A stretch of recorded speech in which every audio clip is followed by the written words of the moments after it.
Assalamualaikum warahmatullahi wabarakatuh. Perkenalkan, nama saya Fadila Hili dengan NIM 46142404 dari jurusan Pendidikan IPA, Fakultas MIPA dan Universitas Negeri Gorontalo.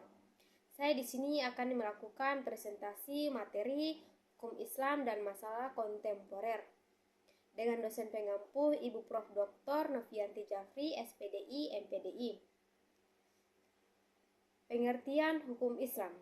Hukum Islam adalah aturan yang bersumber dari Al-Quran, hadis, ijma, konsensus ulama, dan qiyas, analogi yang mengatur kehidupan umat Islam dalam berbagai aspek termasuk ibadah, moral, hukum sosial, dan ekonomi dengan tujuan mencapai kemaslahatan umat.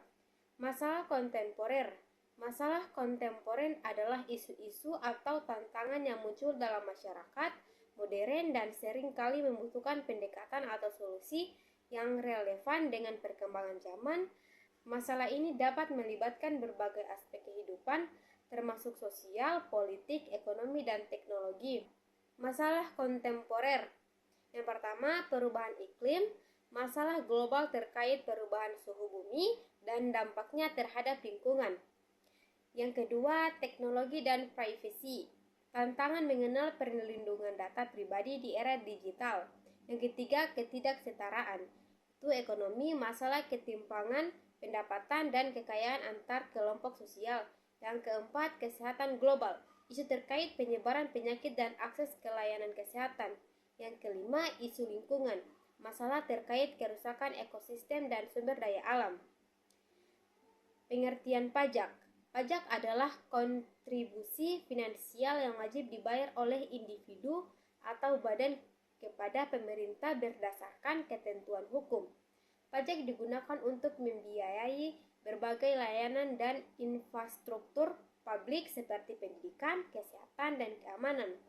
Pajak bersifat memaksa dan tidak langsung mendapatkan imbalan langsung, namun manfaatnya dirasakan melalui pelayanan umum dan pembangunan yang dilakukan oleh pemerintah. Jenis pajak ada dua. Yang pertama, pajak langsung, pajak yang dibayar langsung oleh wajib pajak kepada pemerintah seperti pajak penghasilan atau PPh. Yang kedua, pajak tidak langsung, pajak yang dikenakan pada barang dan jasa seperti pajak pertambahan nilai atau PPN. Pajak menurut para ulama. Menurut Imam Abu Yusuf, seorang murid dari Imam Abu Hanifah, berpendapat bahwa pemerintah boleh memungut pajak tambahan di luar zakat jika diperlukan untuk kepentingan umum, seperti pembiayaan militer atau proyek infrastruktur yang penting untuk masyarakat. Dan menurut Imam Syafi'i, lebih ketat dalam hal pajak. Beliau cenderung berpendapat bahwa pajak tidak boleh dipungut kecuali dalam kondisi darurat dan hanya ketika harta baitul ma'al benar-benar kosong. Dalam keadaan normal, zakat dianggap cukup untuk memenuhi kebutuhan negara. Fikih lingkungan. Fikih lingkungan adalah cabang dari ilmu fikih yang membahas tentang bagaimana umat Islam seharusnya berinteraksi dengan alam dan lingkungan.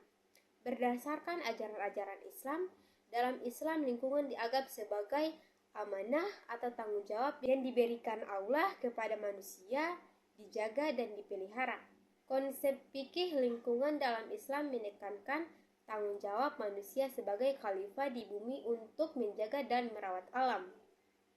Prinsip-prinsip utamanya meliputi: yang pertama, tauhid, pengakuan bahwa alam adalah ciptaan Allah yang harus dihormati. Yang kedua, khilafah, manusia sebagai pemimpin yang bertanggung jawab menjaga kelestarian lingkungan. Yang ketiga, amanah, lingkungan adalah titipan dari Allah yang harus dijaga dengan bijak. Yang keempat, mizan, alam diciptakan dalam keseimbangan dan manusia wajib menjaga keseimbangan ini. Yang kelima, larangan ifsad. Islam melarang segala bentuk kerusakan atau eksploitasi yang berlebihan terhadap alam. Masalah-masalah kontemporer dalam fikih lingkungan. Yang pertama, perubahan iklim menyebabkan gangguan ekosistem dan menuntut langkah mitigasi. Yang kedua, polusi, merusak udara, air, dan tanah yang dilarang dalam Islam.